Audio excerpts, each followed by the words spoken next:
It's the Cryo lady. Anyway, I'm getting up a bit late today because I can, actually. You see, when you're retired, that's what you can do. Anyway, I'm going to talk about some scammers. Why is it the scammers are so rife? Oh my goodness. I'll tell you what, it's the advent of the internet. That's what it is. It makes it so much easier. There's whole businesses that revolve around scamming, especially in India. They have massive call centres that actually, there's hundreds of people in Kolkata. If you actually look online at the people that track down scammers and then completely, probably not for a very long time, but they completely wipe all their computers and this, that, and the other. That's always pretty funny. Anyway, that's blemish repair. So, I had a phone call the other day from someone purporting to be, it's a recorded message, and it goes something like this. Hello, this is the HMRC. You owe us some money, and you haven't paid it, so therefore we will be starting a prosecution against you. Press 1 to speak to an advisor. Anyway, I like this kind of thing, you see, so I press 1, and then I just put on a funny voice, and I speak to them, and this guy comes on the phone, who clearly wasn't called Andrew Williams, because his accent probably suggested, his accent most definitely suggested that he was from India, that he hailed from India. But this is pretty funny anyway. And I just put on an accent and I goes, hello there. He goes, oh, what is your name? And I said, my name's... And that's what my name was, right? And then I asked him if he was a mofo. I said, are you a mofo? But I actually didn't say, I didn't give the abbreviated version of it. I gave the full version of it. And then he became quite angry with me because I just kept repeating the same thing over and over again. And he said something about my mother being something to do with a dog. Which, in all fairness, she probably is. Because I don't actually like Janice very much. I don't have anything to do with Janice.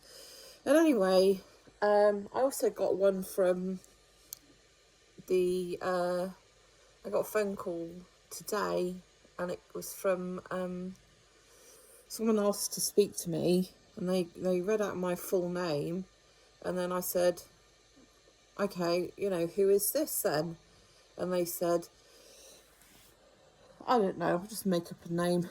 They said it's Margaret from Universal Credit.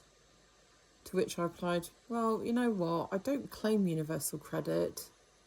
And I guess I could have yanked their chain a little bit, but I couldn't be bothered. And I don't claim Universal Credit. I don't claim any component of Universal Credit, so I don't know what they're going on about. Anyway, I just put the phone down. I'll tell you what, one of the best places for winding up scammers, if you want to do that kind of thing, is there's a website, but it's also an app, and it's called Interpals. And during the pandemic, when you had to stay at home, had a lot of time on my hands. So I just create a fake profile and post it on Interpals. Fake in the respect of... oh my god, I'm going to sneeze. Hang on a second.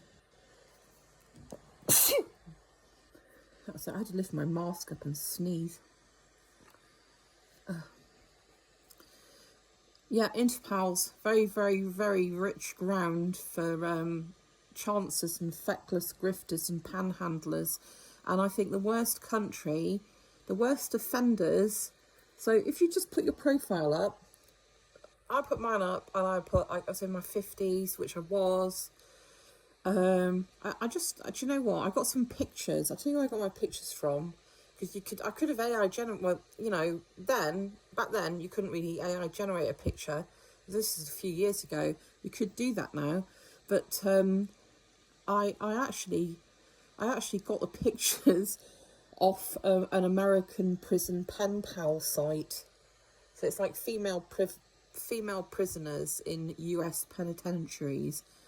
And I just ripped a couple of pictures and I put them on Interpals.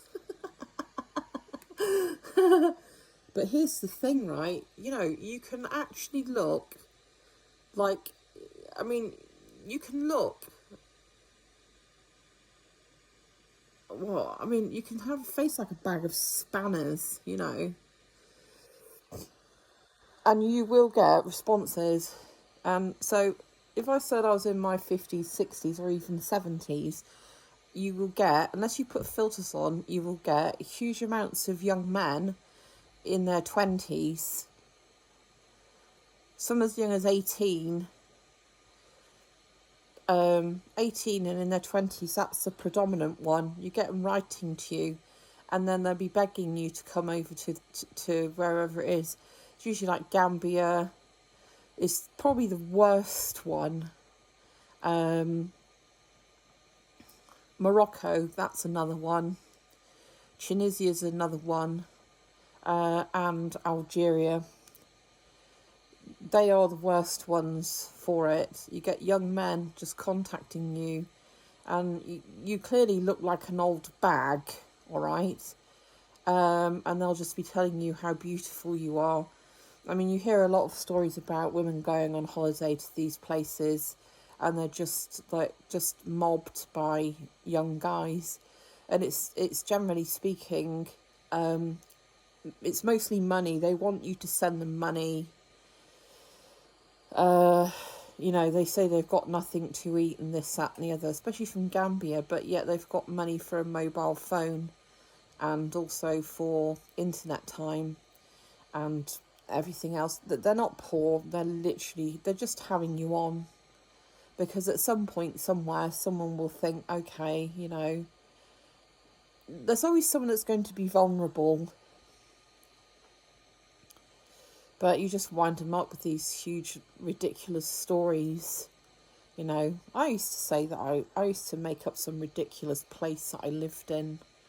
And then I'd say I worked in a dog food factory, licking the labels and sticking them to the tins.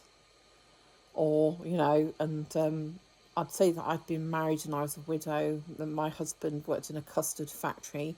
He had a nasty accident when he fell into a vat of custard because his job was to fish out the lumps from the custard. He leaned in too far and fell in. But, yeah. After a while, though, it just gets very boring and repetitive because, honestly, there's pretty much nothing that you can say. I don't think they even bother to read it in reality. They just have some kind of script that they operate from. The other thing as well that they do, which is they're notorious, especially in Gambia, is that they'll just round up a bunch of random kids and they'll get a photograph. They get someone to take a photograph, or they'll take a photograph of them. And there could be like 6 or 7 just random kids from the streets like playing, you know. And they'll say, these are my brothers and sisters, they're starving. They're not their brothers and sisters. They're just a bunch of random kids, you know. But they'll always try and pressure you to go out there as well a lot of the time.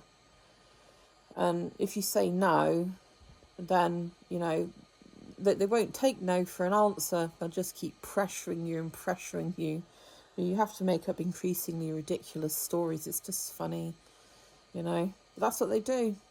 And the thing is, people will say, well, come on, you know, they're not very well off and this, that and the other. But don't forget what they are prepared to do, and you've heard this time and time again, is that what they are very, very happy to do is they would take every single penny off you, and they would have absolutely no problems with that. And that's happened to people that have been vulnerable.